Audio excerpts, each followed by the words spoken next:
Myths and Legends of All Nations, Chapter Niobe. Niobe, queen of Thebes, was proud of many things. Amphion, her husband, had received from the Muses a wonderful lyre, to the music of which the stones of the royal palace had of themselves assumed place. Her father was Tantalus, who had been entertained by the gods, and she herself was the ruler of a powerful kingdom and a woman of great pride of spirit and majestic beauty. But of none of these things was she so proud as she was of her 14 lovely children, the 7 sons and 7 daughters to whom she had given birth.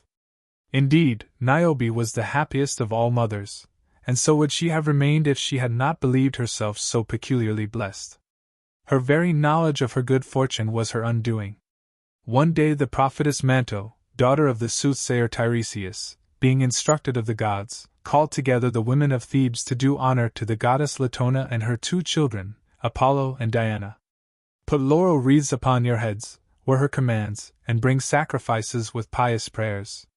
Then, while the women of Thebes were gathering together, Niobe came forth, clad in a gold-embroidered garment, with a crowd of followers, radiant in her beauty, though angry, with her hair flowing about her shoulders. She stopped in the midst of the busy women, and raising her voice, spoke to them. "Are you not foolish to worship gods of whom stories are told to you when more favored beings dwell here among you?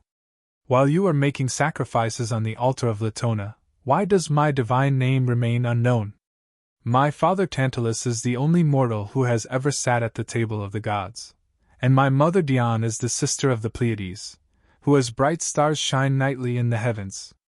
One of my uncles is the giant Atlas, who on his neck supports the vaulted heavens. My grandfather is Jupiter, the father of the gods. The people of Phrygia obey me, and to me and my husband belongs the city of Cadmus, the walls of which were put together by the music that my husband played.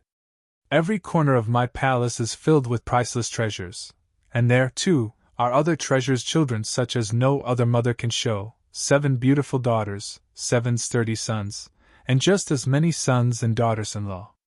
Ask now whether I have ground for pride. Consider again before you honor more than me Latona, the unknown daughter of the Titans, who could find no place in the whole earth in which she might rest and give birth to her children until the island of Delos in compassion offered her a precarious shelter. There she became the mother of 2 children, the poor creature. Just the 7th part of my mother joy. Who can deny that I am fortunate? Who will doubt that I shall remain happy? Fortune would have a hard time if she undertook to shatter my happiness. Take this or that one from my treasured children, but when would the number of them dwindle to the sickly 2 of Latona? Away with your sacrifices. Take the laurel out of your hair. Go back to your homes and let me never see such foolishness again. Frightened at the outburst, the women removed the wreaths from their heads, left their sacrifices and slunk home, still honoring Latona with silent prayer. On the summit of the Delian mountain Cynthia stood Latona with her 2 children, watching what was taking place in distant Thebes. "See, my children," she said, "I, your mother, who am so proud of your birth, who yield place to no goddess except Juno, I am held up to ridicule by an upstart mortal, and if you do not defend me, my children, I shall be driven away from the ancient and holy altars. Yes, you too are insulted by Niobe, and she would like to have you set aside for her children." Latona was about to go on, but Apollo interrupted her. "Cease your lamentations, mother, you only delay the punishment." Then he and his sister wrapped themselves in a magic cloud cloak that made them invisible, and flew swiftly through the air until they reached the town and castle of Cadmus. Just outside the walls of the city was an open field that was used as a racecourse and practice ground for horses. Here the 7 sons of Amphion were amusing themselves, when suddenly the oldest dropped his reins with a cry and fell from his horse, pierced to the heart by an arrow. One after another the whole 7 were struck down. The news of the disaster soon spread through the city. Amphion, when he heard that all his sons had perished, fell on his own sword. Then the loud cries of his servants penetrated to the women's quarters. For a long time Niobe could not believe that the gods had thus brought vengeance. When she did, how unlike was she to the Niobe who drove the people from the altars of the mighty goddess and strode through the city with haughty mien. Crazed with grief she rushed out to the field where her sons had been stricken, threw herself on their dead bodies, kissing now this one and now that. Then, raising her arms to heaven, she cried, "Look now upon my distress, thou cruel Latona, for the death of these 7 bows me to the earth. Triumph thou, O my victorious enemy!" Now the 7 daughters of Niobe, clad in garments of mourning, drew near, and with loosened hair stood around their brothers. And the sight of them brought a ray of joy to Niobe's white face. She forgot her grief for a moment, and casting a scornful look to heaven, said, "Victor, no, for even in my loss I have more than thou and thy happiness." Hardly had she spoken when there was the sound of a drawn bow. The bystanders grew cold with fear, but Niobe was not frightened, for misfortune had made her strong. Suddenly one of the sisters put her hand to her breast and drew out an arrow that had pierced her. Then, unconscious, she sank to the ground.